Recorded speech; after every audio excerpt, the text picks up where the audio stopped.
خدا باپ بیٹے اور روح القدس کے نام میں آمین۔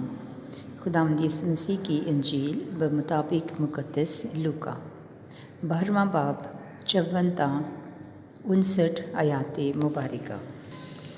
پھر اس نے ہجوم سے بھی کہا کہ جب تم بدلی مغرب سے اٹھتی دیکھتے ہو تو فوراً کہتے ہو کہ بارش ہوگی، اور ایسا ہی ہوتا ہے، اور جب جنوبی ہوا چلتی ہے تو کہتے ہو کہ گرمی ہوگی، اور ایسا ہی ہوتا ہے۔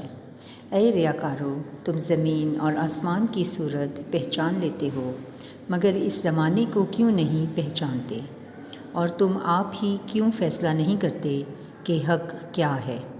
اور جب تو اپنے مدعی کے ساتھ حاکم کے پاس جاتا ہے تو راہ میں کوشش کر کہ اس سے چھوٹ جائے، ایسا نہ ہو کہ وہ تجھ کو منصف کے پاس کھینچ لے جائے، اور منصف تجھ کو سپاہی کے حوالے کرے، اور سپاہی تجھے قید میں ڈالے۔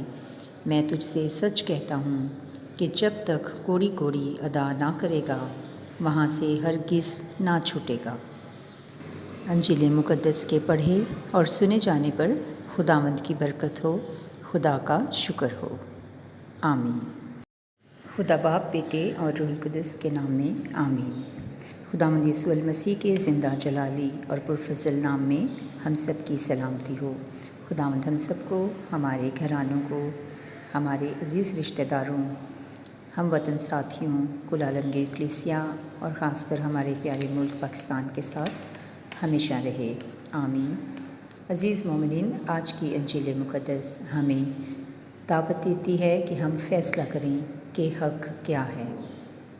مقدس لوکا رسول 12ویں باب 54 تا 59 آیات مبارکہ میں فرماتے ہیں کہ تم موسموں کے تغیر و تبدل سے تو زمانوں کا امتیاز کر سکتے ہو، مگر خوشخبری کے گہرے بھیدوں سے نا واقف ہو۔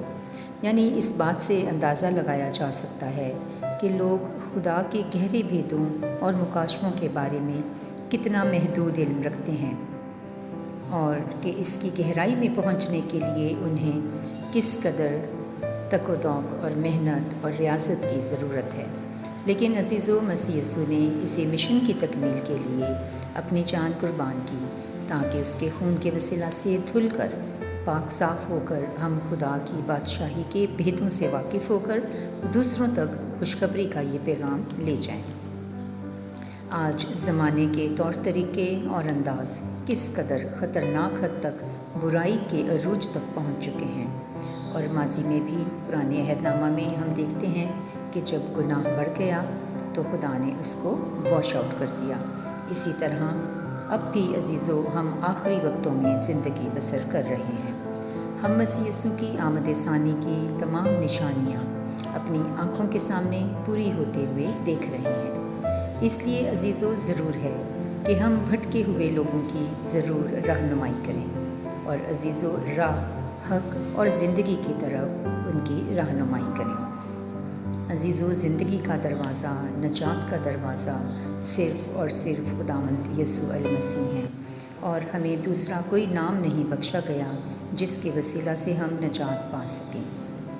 آئیں آج ہم سب مل کر دعا کریں کہ خدا ہم سب نجات یافتہ لوگوں کو بھٹکے ہوئے لوگوں کی راہ، حق اور زندگی کی طرف رہنمائی کرنے میں مدد فرمائے، مسیح ہمارے خداوند کے وسیلہ سے، آمین۔